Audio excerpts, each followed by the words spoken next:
this video, we're learning to solve optimization problems by using derivative function.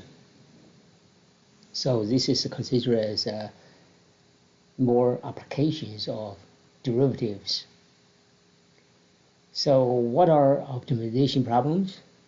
Well, in different fields, in real life, sometimes we are interested in the maximum value of some quantity or minimum value of some quantity, some situations. So basically we're solving word problems. Now word problems are different because of different situations. There's no uniform formula we apply. There are, however, some general steps we usually follow. So the goal is to turn an application problem into a calculus problem. We need to set up a function and then somehow use a derivative to try to determine maximum minimum of a quantity. So for all those different optimization problems, here we have some steps listed. Okay, so first thing is you need to read the problem and understand what's going on. Okay, as you're reading the problem, then try to draw something. Maybe a graph, maybe a sketch, maybe a chart or diagram, or even a list, just to show in front of you what you're dealing with. Good news is a lot of time some geometric shape is involved, so draw a graph. Say there is a circle involved, circular whatever, it means a circle, or rectangular field, that's a rectangle. So even there's no geometry involved, you should try to make a list by identifying the quantities involved. Okay, so that's step 3. You need to identify the involved quantity and use letters to label them in your graph or in your drawing or on your list. Determine, step 4, determine the main quantity to be maximized or minimized. They always say maximum value of this, minimum value of that, right? Identify that. That's the main quantity. Then express this main quantity as an expression involving other quantities. Now this is the key. How do you do that? Varies from problem to problem. Takes experience to be good at this. Okay, so this is a really important part. This is how we come up with the function that we're going to differentiate. We're going to find the maximum value and minimum value.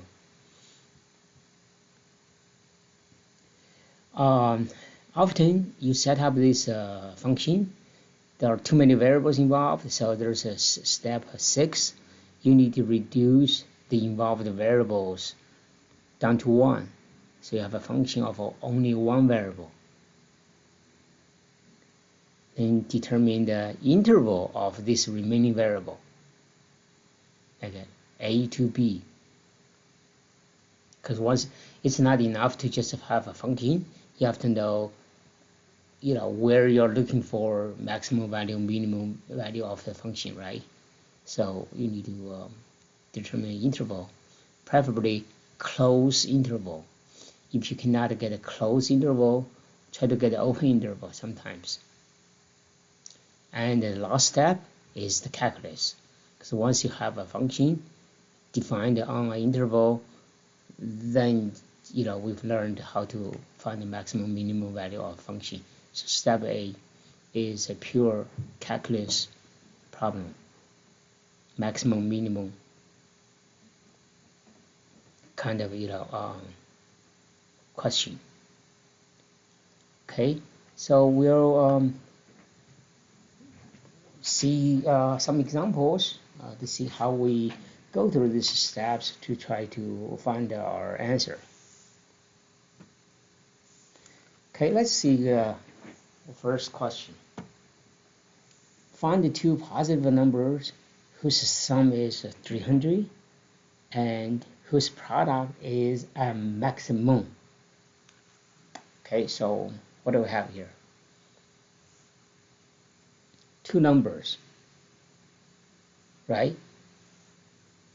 So the two numbers, there's no shape, no geometry involved.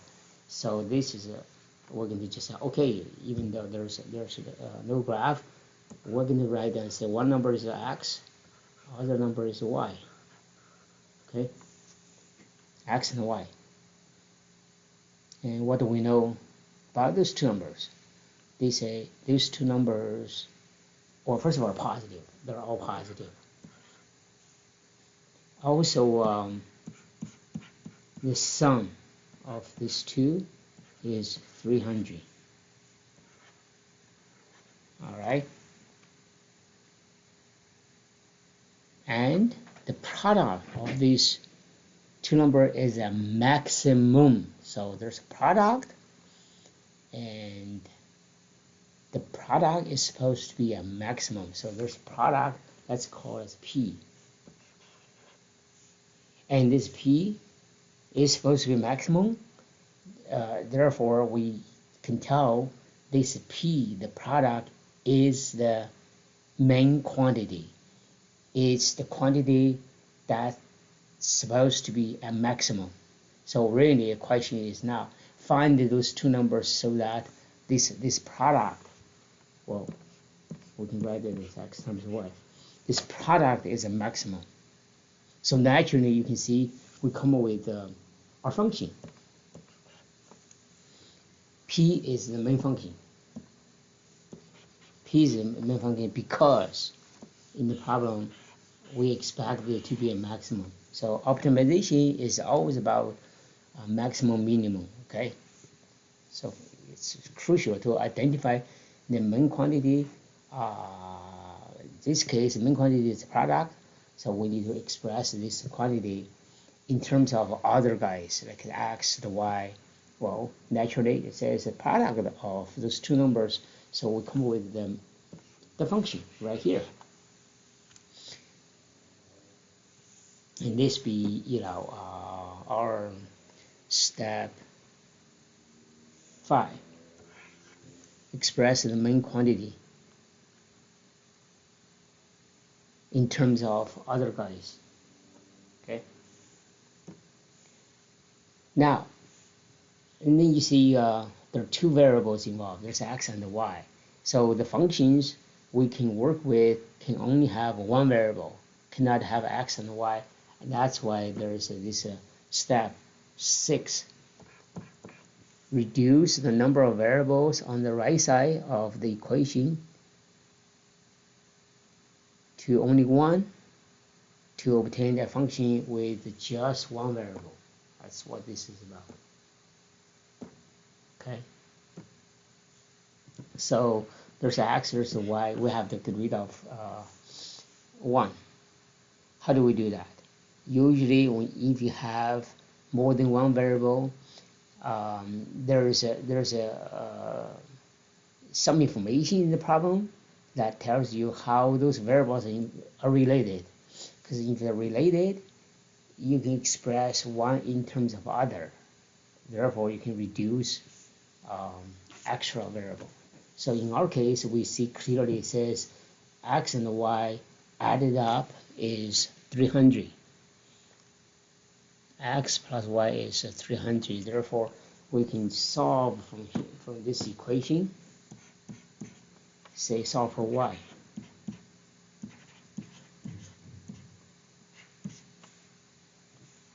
Plug in here. So our function p becomes x times 300 minus x, or 300x minus x squared. So now you see our main quantity p is expressed as a function of only one variable. In order to have calculus problem that we can find the maximum minimum, we also need to know the interval, the range of this variable. X is a variable, we have to find the largest possible x value, smallest possible x value, so that we can proceed to determine maximum minimum. So in this case, x is one of the two positive numbers. So what's the smallest value of x? We say can be 0 because it's supposed to be positive. And 0 is not positive, and we try to get a closed interval, therefore we kind of include 0 as a value of x. The problem says find two positive numbers. So x and y are both positive, therefore x is greater than or equal to 0. Now, what's the largest possible value of x? Well, from the problem itself, it's hard to tell. But we know that those two numbers we are talking about added up is 300. And you can see for x to be the largest, y got to be the smallest. Y, remember, is positive 2, so y can be as small as 0. So when y is the smallest, x is the largest. Therefore, when y is 0, x is 300. So x can take up to 300. X cannot be more than 300. All right. Okay, so now we have a function p as a function of variable x, which is defined over interval 0 to 300. All right. So in the steps we outlined, we are done the first 7. We find the function with one variable, we determine the interval for this variable. So finally, we would find the maximum value, minimum value of this function over the determine the interval, which is just pure calculus problem. How we do it is to find the critical points. So you have to find the derivative of function set to 0. So find the critical point, very easy, 150. And then check out the product function at endpoints 0, at 300, at critical points.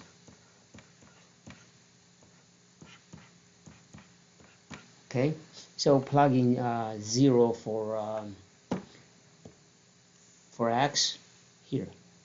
This is our function, remember? Product function.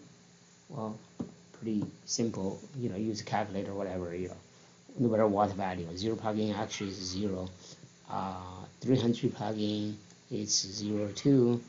150 plug in is not 0, it's actually 150 times 150.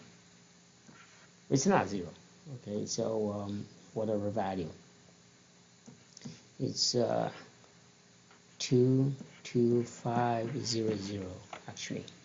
So we find out that when x is 150, the product is the largest. Now let's look at our question and see what kind of answer we need to provide. For these optimization problems, often we do the same exact work and answer two different kind of questions.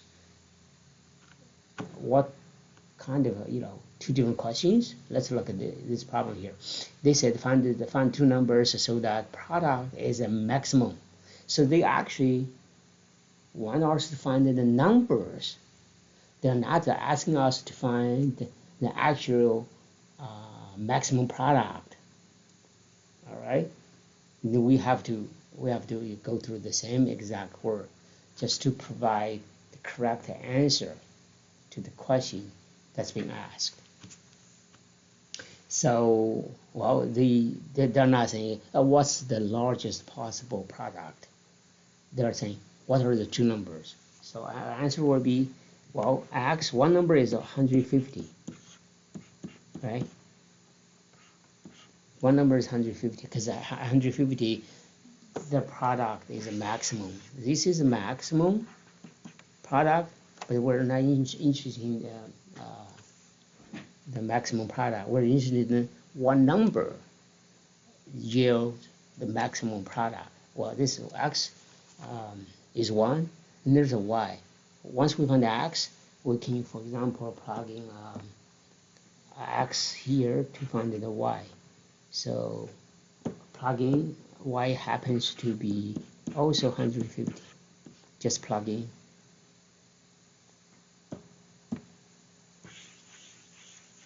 So that's the answer. So those are the two numbers. All right. Just remember, of course, you need to go through the steps to, do everything right. At the end, when you're done all the work, you need to know exactly the question that's being asked so that you can provide the correct answer. Let's see another example. It says, farmer wants to fence in a rectangular field. If one looks at the field from above, you see a rectangle, right? So here's a rectangle. Let's draw a rectangle. So if you look above, that's what you see, right? What they're saying is, if you look at the field from above, and there are vertical sides. So vertical size, this is the one vertical side. Okay, in cost, it's cost $10 per foot. $10 per foot. The bottom is $3 cheaper material. Top is very expensive, $7. Okay, so just say the kind of material needed to enclose this rectangular field. Now, if we have $800 total, determine the dimension of the field that will maximize the enclosed area. So they want us to determine the dimension of the field. It means length width, basically, right? Say the length is, that doesn't matter, I guess. This is a y, x. All right, it's a rectangle. So there's length width. Okay, so there's still 4 sides, different material involved. The condition is that there's only $800 available. That's the budget. All right. So with this, we're going to find out the x and y, so that the area can be maximized. So there's actually another quantity, area, involved, and that is actually the main quantity, area. Area of a rectangle. Well, it's nice. We have a formula, length width. We have length width, x times y. as you see, area is the main quantity. Area now is expressed as a function of two other variables, length, width of the rectangle. The problem is there's one too many variables, right? We can only have one, not two, not x and y, okay? So we need to get rid of one of them. Like I said, usually there's information that tells you how x and y are related. In this whole problem, only thing we know, other thing we know is just all the costs, right? So we can do a focus on the cost. Well, we have in total $800 to spend on all the sides. Then let's look at the two vertex sides. There are two of them.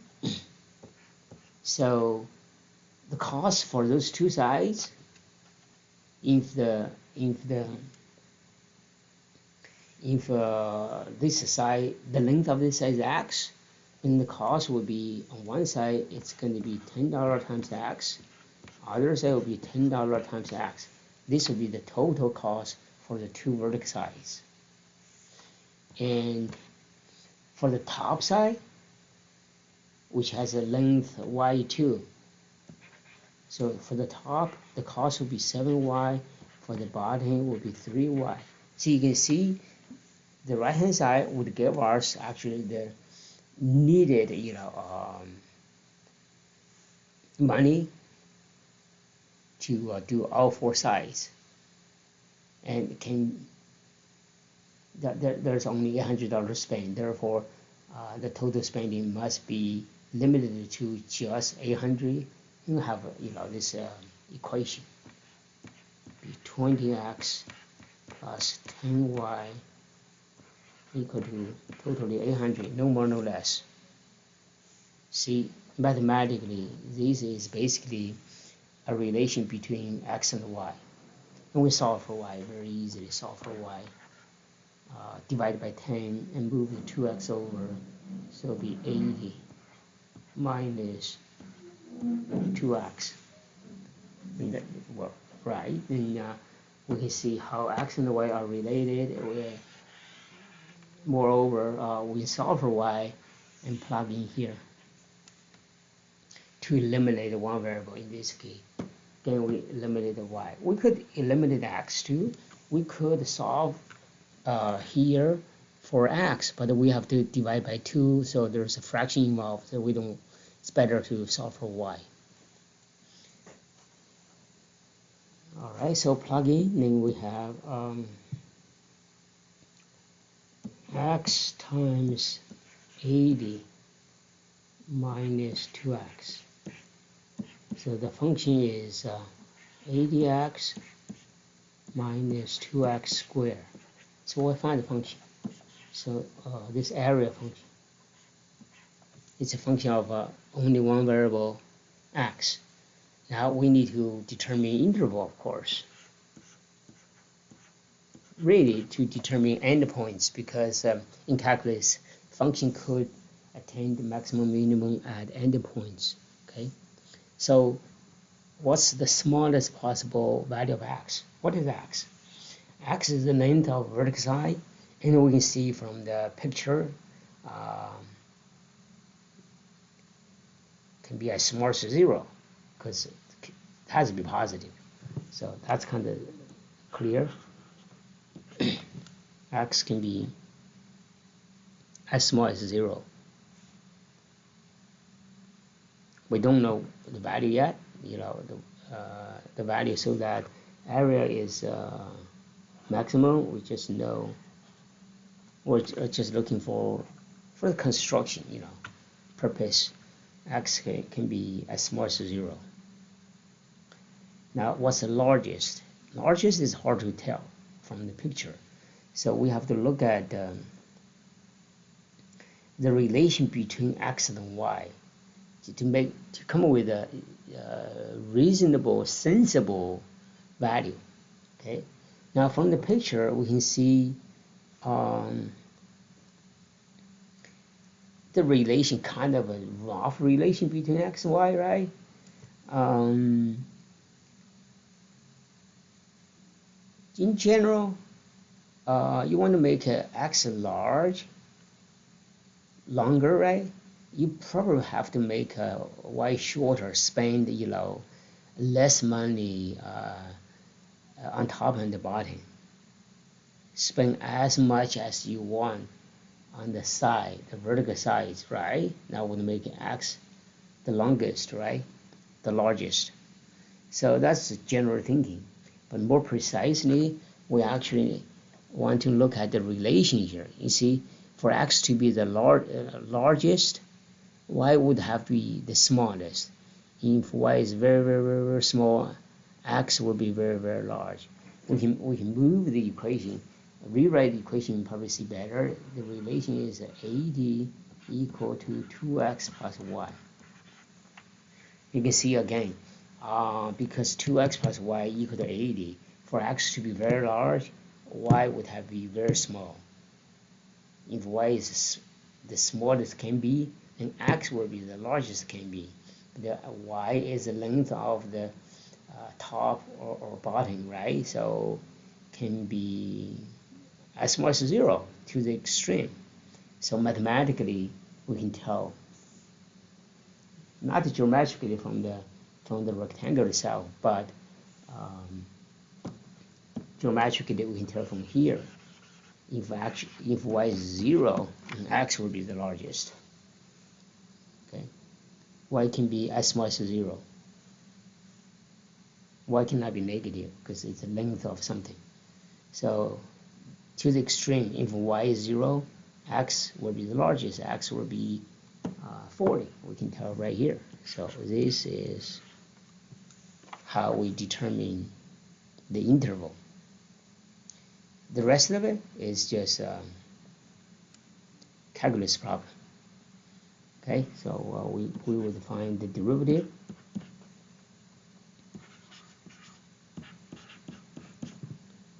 We set to 0 and find the x to be 20. So we find critical point. Now evaluate the area at the end points. What's the other end point? 40. At 40, at the critical point, what's the critical point? 20. Now, critical point is not always like in the middle, right? In our example so far, critical point happens to be in the middle. But anyway, so plug in 0 for x in our area function. We can use this. We can use this. They're the same. So 0 plug in area 0. 40 plug in for x, area is 0 too, so we find actually those 2 to be 0.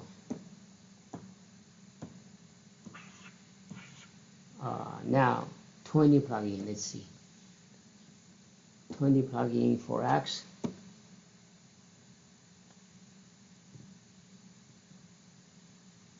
Plug in for x.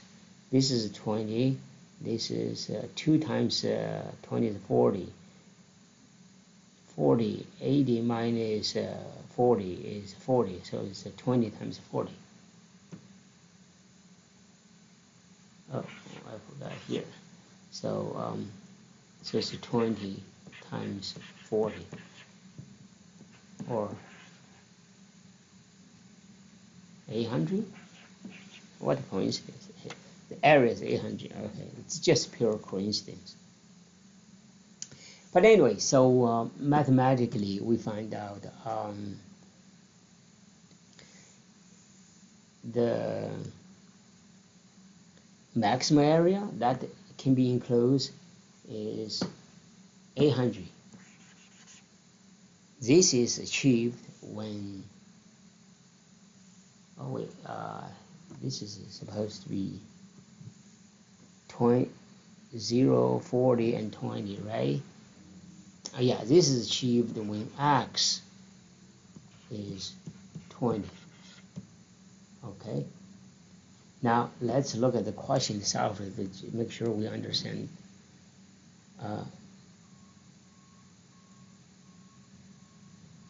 If we have $800, determine the dimension of the field. So the correct answer should be the dimension of the field.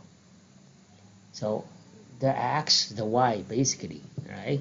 And we find out the x is 20 here. To find the y, we plug in x into this relationship to find the y. So when x is 20, the 40, so y be 40.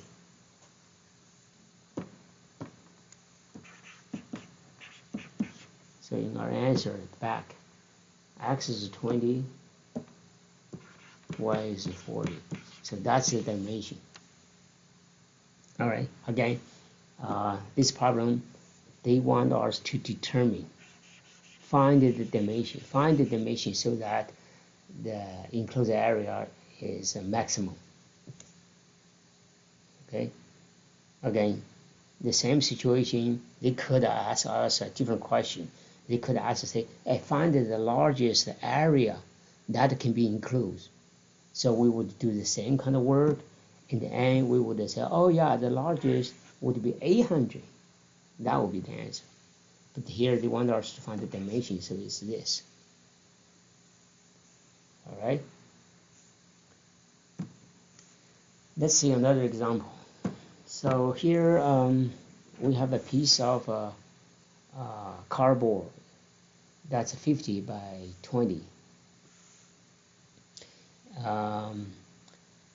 These 4 identical squares are cut up from all corners, so we can fold the sides up to form a box. All right, determine the height of the box, so the box would have a maximum volume. That's the question. So let's start to draw. They say we start with the 50 by 20 cardboard. So this is 20, this is 50. Okay. Then 4 identical squares are cut off from corners. With that, we can fold up the sides along the dotted line to have a box.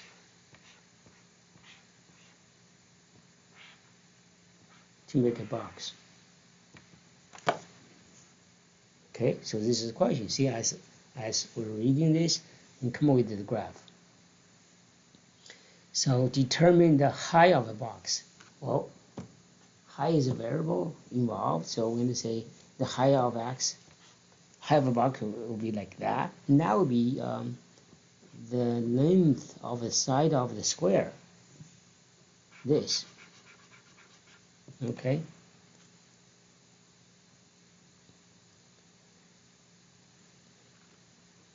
Okay, determine the x so that the box will have a maximum volume. So volume is involved. Volume is the main quantity. Okay, now with this kind of construction, let's see how we relate this volume to x, to the 20, to the 50. Okay, well, what's the volume of a box? Will be length with height, right? So from the picture, we can see if the whole thing is 50, and then we're going to remove this x. This is x, this is x. Therefore, the length would be 50 minus 2x. The depth would be 20 minus 2x.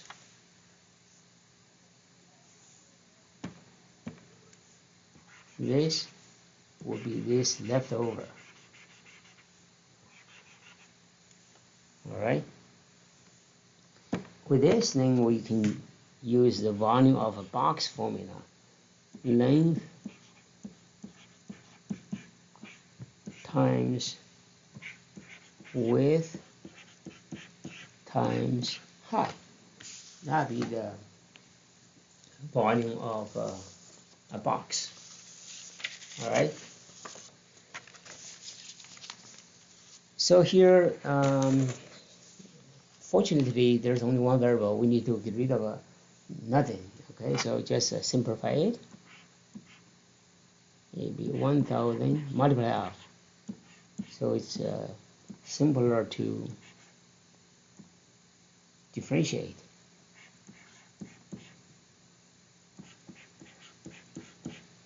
We do have to determine the interval though. So what's the largest possible value of x? What's the smallest? Well, x, what is x? X is the length of the side of these squares, right? Can be as small as we want, just for the construction. Okay, cannot be negative. Okay, what's the largest? Now, realistically,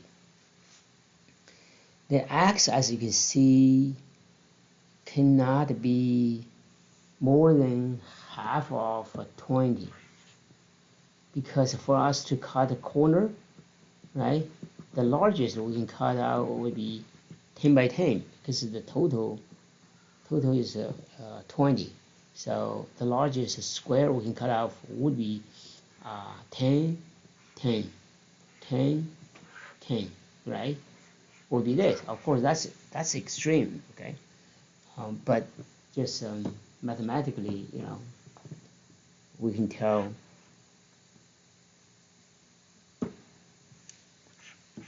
can be just as large as 10. Okay, depend. You know, you have to look at the picture. Okay, this time we work with the shorter side. Now we have function defined on interval 0 to 10. The rest is just pure calculus. So we will find the critical point, differentiate. Well, that would be square here.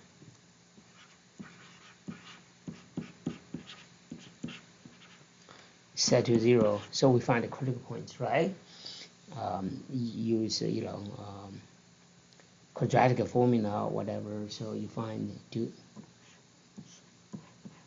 the one is about 19, other is about 4.4. All right, so those are critical points mathematically, but practically 19 will not make sense, because it's out of the range. X can only be from 0 to 20. 19 is out of range, so we have to discard that. Acceptable critical value be 4.4. Okay, so we find the endpoint is 0, 10, critical point is 4.4. Next, we would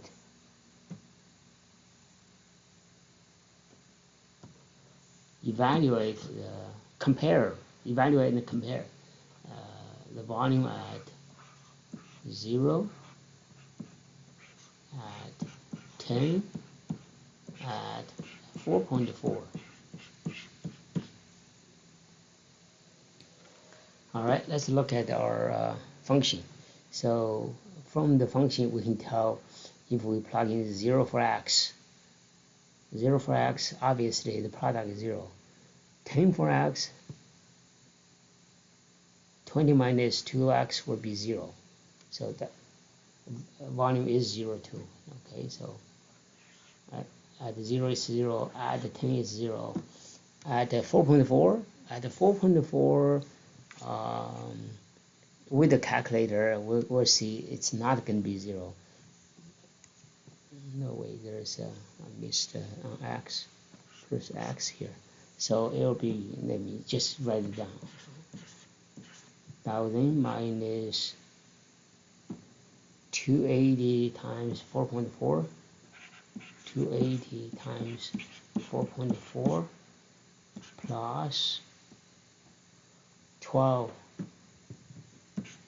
times 4.4 square. Whatever value with the calculator, you'll find the value that's going to be positive, right? So now we've done the math. Let's just find the sensible, correct answer to the question that's being asked. So what are they asking? Determine the height. So the box has a maximum value, so they want us to find height. So the answer is not actually the largest volume. Largest volume would be this, but they don't want us to answer that. They want us to find the height, 4.4. So when the height is 4.4, the box has maximum volume. So that's the answer. Okay. All right. So this is how we follow these 9 steps to solve this maximum, minimum questions, maximum value, minimum value questions, or optimization problems. Let's stop here.